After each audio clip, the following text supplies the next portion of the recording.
My wife and I have always dreamed of celebrating our 40th anniversary with a luxurious vacation. Just the two of us, reliving the romance of our early years. We had it all planned out for years now, and were excited beyond words. Enter our adult daughter, Jane. Jane and her husband got wind of our plans and promptly invited themselves and their two children, 9-year-old female, 5-year-old male, along. I originally put my foot down and told them this trip was just for us, which upset her some. But my wife has a hard time saying no to Jane, as she is the youngest of our children and our only daughter, and she didn't want to hurt her feelings, so she reluctantly agreed to let them join. I wasn't thrilled about it at the time, but I wanted to make my family happy, and I knew my wife was also okay with the idea of a family trip. Even if she was heartbroken we wouldn't get our romantic trip. We went along with it. The place we were originally going was not child-friendly, so we changed course and decided on an all-inclusive family-friendly resort. We paid for the resort and our grandchildren's plane tickets. Jane and her husband only had to pay for their own airfare. Here's where things get complicated. As the vacation got closer, I started having a change of heart. I realized that our 40th anniversary was a once-in-a-lifetime milestone, and I wanted to honor it in a way that was true to our original plans. My wife and I might not be able to afford a trip like this again for quite some time, and it's something we always wanted to do.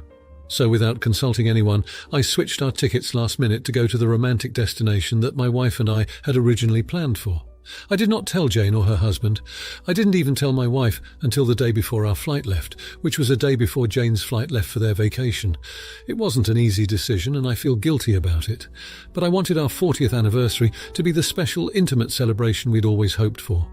We called Jane after we landed to tell her, and she was extremely upset, to say the least. She seemed of the idea that we were going to look after our grandkids, so she and her husband could have alone time.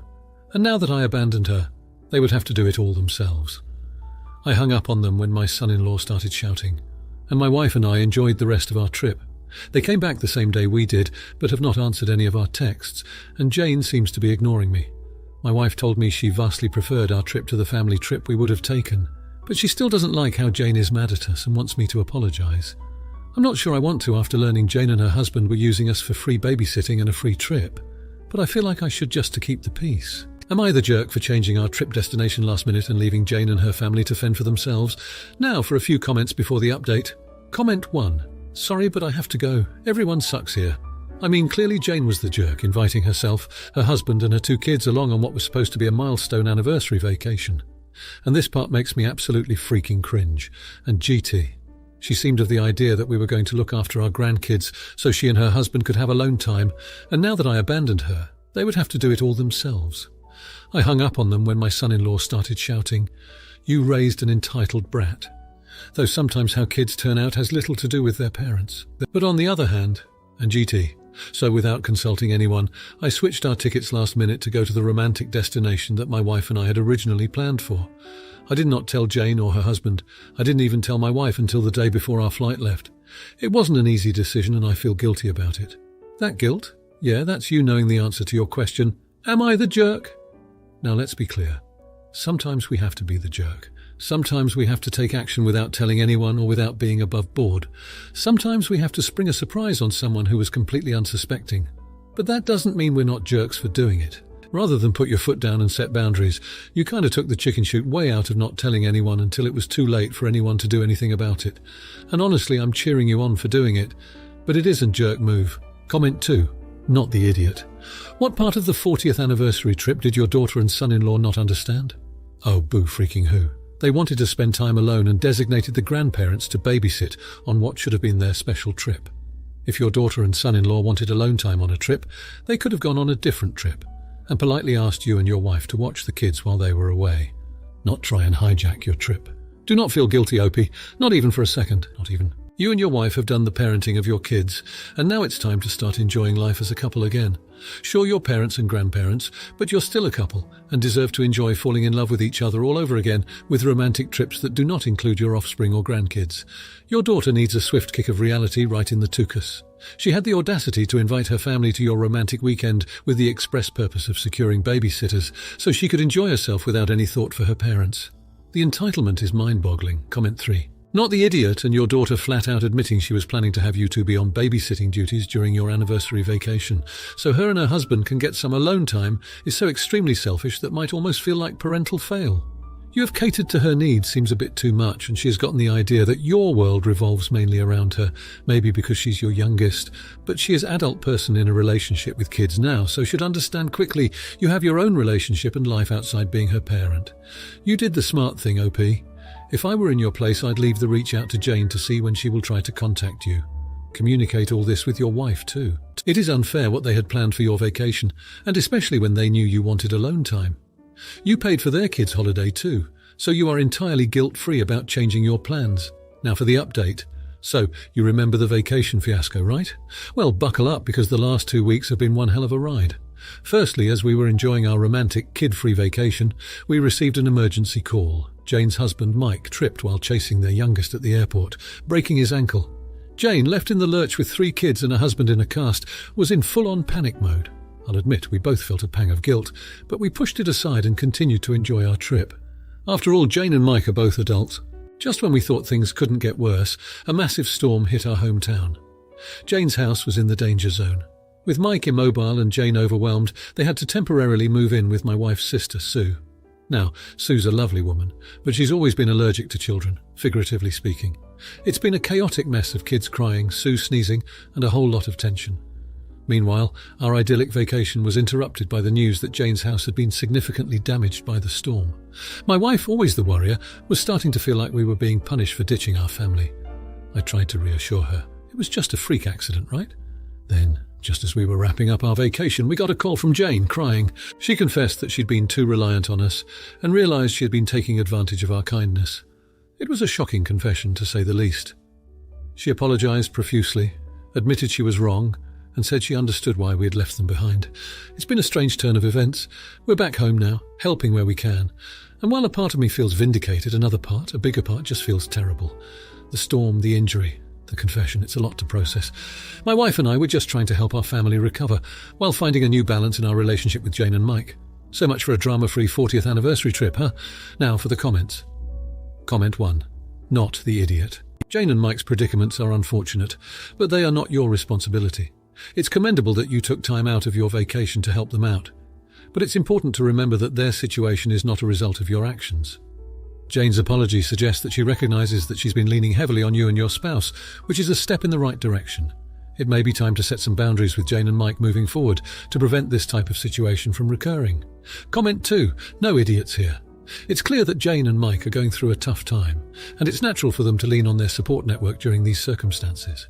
However, it's also important to recognise that you and your spouse have your own lives and responsibilities. The fact that Jane apologised shows that she is aware of the pressure she's been putting on you, and she probably didn't mean to take advantage of your kindness. Perhaps it's time for a candid conversation about expectations and support boundaries moving forward. Comment 3. Not the idiot, but this situation does highlight the importance of clear communication and setting boundaries. Jane and Mike were placed in an unfortunate situation, and it's commendable that you stepped in to help, but they need to understand that their issues can't always be your top priority. Jane's apology shows that she recognises her over-reliance on you. Going forward, it might be beneficial to have a frank discussion about how you can support each other in a balanced way, without anyone feeling taken advantage of. Now for the next story. This is a bit complicated. I am a stepmom to 5 wonderful kids. I became their stepmom when the oldest was 9. I adopted all of them but one, and that is Nick. He never wanted me to be his mum, which is fine. The moment he turned 18, he made it very clear he doesn't care about me at all. I wasn't invited to his wedding, any holidays and so on if he was hosting. My last straw was when he told me that he will come to Christmas, that I was hosting if I left. So we are very low contact. Along with that, he has blown up every sibling relationship. He has 2 girls now, and he called me up. This was a surprise, and we started talking. After a while, he started complaining about not getting help at all to raise his kids. He asked me to watch them on Sunday and step up as a grandparent. I told him the reason the village doesn't exist to raise his kids is due to him burning that village down. He called me a jerk and hung up. My husband is iffy on the situation, but told me it's my call since I would be the one to watch the kids most of the time since he travels often for work, so I am posting here. Now for a few comments before the update. Comment 1. Not the idiot. What does he mean step up like you've been failing in your duty? He made it clear that your presence wasn't wanted and that you didn't have a parental role in his life. If he wants to build that relationship with you for his children, then first he needs to apologize for the times he was a jerk in the past. And then he needs to work on actually building that relationship with you, because humans can't be switched on and off like robots. As it is, his current attitude of chiding you for not being there and assuming that you'll be pathetically grateful for the crumbs of his attention just indicates that he doesn't give a damn about you. He only wants the material advantage of free childcare. Comment 2. Not the idiot. It is bit hard babysitting if you are not allowed in the room. Also, those kids don't know you. If Nick wants you to babysit, then he needs to start coming over for Christmas and dinner and try to be a part of the family. I would give him one chance to rebuild the village. Just one. It means coming over for Christmas, letting you know the girls, but it will take years before the trust is back. Comment 3. What has your husband been doing for the last however many years? Does he have a relationship with his son? How did you all function before Nick turned 18? Where is Nick's mother? There's too much missing here. But based on just the information, it appears Nick is meeting the consequences of his choices. Not the idiot, maybe. Now for the update. So I've got some news that I didn't see coming. After my last post, I was pretty set on my decision, but life has a funny way of throwing curveballs. A week ago, Nick showed up at our house, unannounced, uninvited. In his arms, he cradled his baby daughter, a spitfire with curls the same shade of auburn as his own hair. He looked exhausted, and there was a humility in his eyes that I'd never seen before. "I need help," he said. And there was no arrogance or expectation in his voice, just a desperate plea. He explained to me that his partner had left. She wasn't cut out for motherhood and wanted no part of their daughter's life. Nick, now the sole caregiver, was completely lost. My heart ached for the little girl in his arms, a child who didn't ask for any of this. But there was also a part of me that hurt for Nick. This isn't how he envisioned fatherhood, I'm sure. He was scared and alone, much like I was when I first became a step-parent. After a long discussion with my husband, we agreed to let Nick stay with us for a little while. It was strange having him back in the house, but it was even stranger seeing him as a father. I've been helping Nick learn the ropes of parenthood. The late-night feedings, the diaper changes, the constant worry. It's been a while since I've had to do this, but it's like riding a bike, I guess. You never really forget. The first few days were awkward. There were a lot of apologies, a lot of tears, and a lot of pent-up anger being released.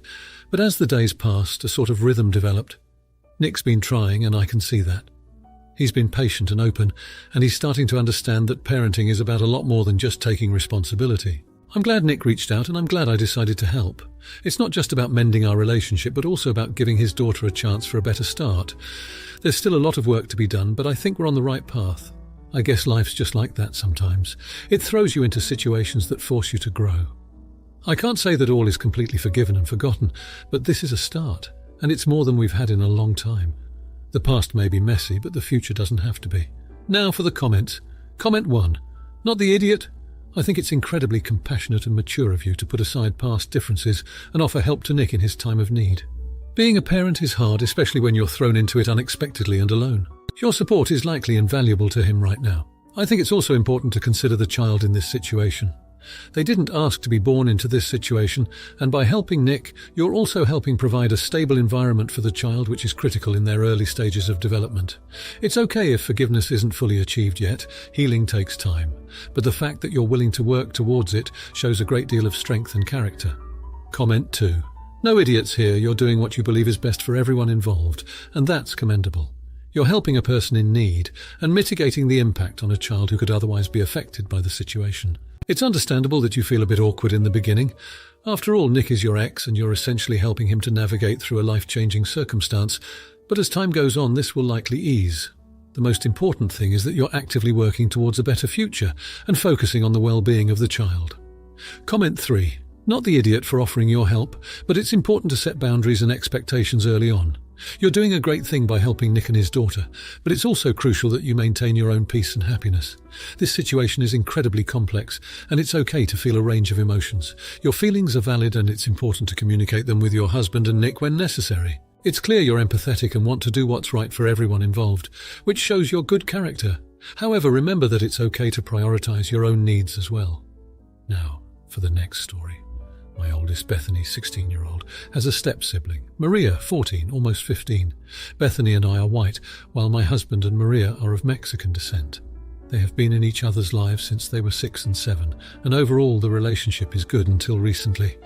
Maria's quinceañera is coming up, and my husband and his ex-wife took her to get her dress. The dress and alterations came to around $3,000. My daughter has been very jealous of the whole party. I've informed her it is part of the culture, just like when she had a huge sweet 16 party with her friends. I spent more time with her to try to make her feel better about it and got her own much cheaper dress for the party. The party is supposed to be in 2 weeks, but my daughter, after an argument with Maria about the TV, scribbled Sharpie all over the expensive dress and ripped the back. Long story short, everyone was pissed. I gave money to my husband and his ex to try to get a new dress ASAP. I informed my daughter she will need to get a job and pay back the full price of the dress as punishment. We got into a huge argument over it, and the whole situation isn't fair. Am I being a huge jerk? Now, for a few comments before the update. Comment 1. Not the idiot. Bethany is old enough to get behind the wheel of a car. She needs to learn impulse control and that actions have consequences. In addition to repaying the cost of the dress, I hope there are more immediate consequences like grounding, taking away phone privileges, etc. Hers were the actions of a spoiled child having a tantrum, not those of a maturing young woman. If this is normal behavior for Bethany, you should have her evaluated for mental illness as well. Another thought. You are paying very large sums of money for parties and dresses, so she may have no context for just how much money $3,000 is. Getting a job to work that off will be a real eye-opener for Bethany. Comment 2. Speaking as a parent, albeit without stepchildren, affirm not the idiot. Bethany is old enough to understand that actions have consequences, and she's just learnt a major one the hard way. Kudos to you for stepping in to resolve the situation in a fair way to both Maria and her parents, and in addition for both allocating more time to Bethany before this happened and insisting she needs to get a job to pay reparations. At her age, Bethany is going to find it takes a long time to earn $3K, but the experience will do her good for finding a job after school or college, plus will teach her the value of money, and depending on the job may even mature her too. Comment 3. Not the idiot. Bethany deliberately ruined a dress. She has to pay for it. If she had done this to a total stranger, would she claim you're choosing the stranger? If Maria had ruined one of her dresses, would she just let it go? Bethany's very close to becoming an adult. It's time she realizes that comes with responsibilities. I wonder what Bethany would say after reading some of these comments, because I doubt you'll see many, if any, YTA. Or would she complain that you put this out to the world? Now for the update. It's been a rough month since the quinceanera fiasco. I was hopeful that things would start to smooth out over time, but it seems like matters have only escalated. Bethany managed to find a job at a local coffee shop, which was great at first. It seemed like she was taking responsibility for her actions, but things quickly deteriorated. She's been coming home late, beyond her shift hours, and there's a perpetual sour expression on her face that I can't seem to wipe off. Last week she came home with a tattoo. It's a small one, a little heart on her wrist, but she's only 16 and it's illegal without parental consent. When asked, she just shrugged and said a friend of a friend did it. I was livid, but with everything going on, I didn't know how to address it. Her rebellion is spiraling, and it's breaking my heart to see our relationship deteriorate like this.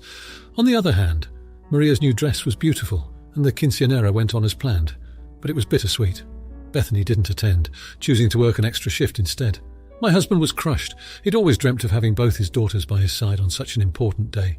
We've also started to receive calls from Bethany's school. Her grades are slipping and she's skipping classes. It's like she's a completely different person, and I'm struggling to reach out to her. Additionally, the financial strain of buying a new dress started to take its toll. My husband and I have had to cut back on certain luxuries we used to enjoy, and it's been causing a strain on our relationship. I've been trying to be patient, trying to be understanding, but it's so hard. The hurt and chaos that one decision caused has spiraled out of control, and I'm not sure what to do. I'm just hoping the next month will bring some relief. Now for the comments. Comment 1. Not the idiot. It seems like you're in a tough situation here, and it's clear that you're trying your best to help Bethany. However, you also need to remember that Bethany is a teenager, and it's a very confusing and difficult time for her. She's probably trying to assert her independence and figure out her place in the world. The illegal tattoo and the job at the coffee shop could be her way of rebelling and asserting some control over her life. It's not okay that she's skipping class and letting her grades slip, and you should definitely address this issue. However, it might be more effective to approach it from a place of understanding rather than punishment. It might be helpful to seek out family counselling to improve your communication and understand each other better. Comment 2. Everyone sucks here. The whole situation is a mess, but it's not entirely one person's fault. Bethany's behaviour is certainly problematic, but it's also indicative of deeper issues. The fact that she's been coming home late, getting an illegal tattoo, and skipping school suggests she's dealing with some heavy stuff. It's worth considering that the financial strain of the quinceanera might have added to the stress she's feeling. She might feel guilty about the money spent or resentful that it was prioritized over other things. That doesn't excuse her behavior, but it might explain it. On the other hand, it sounds like you're doing your best to reach out to her. But ultimately, she needs to take responsibility for her actions. Comment 3. You're the idiot. It sounds like Bethany is crying out for help, and instead of listening, you're throwing up your hands and blaming her. Yes, she should be responsible for her actions, but she also needs guidance and understanding from her parents. The fact that she chose to work during the quinceañera suggests that she might be feeling left out or marginalized in the family. Moreover, you mentioned a financial strain from the celebration. Perhaps the extravagance of the event contrasted with the reality of the family's financial situation is affecting Bethany. She might be working to contribute or to gain some control over her life. Instead of just hoping for a better situation, take steps to open up dialogue and understand her perspective. If you liked this video, you'll probably like these too. Also, while you're here, please consider subscribing. It's your support that keeps this channel alive and allows me to make better and longer videos. Have a great day.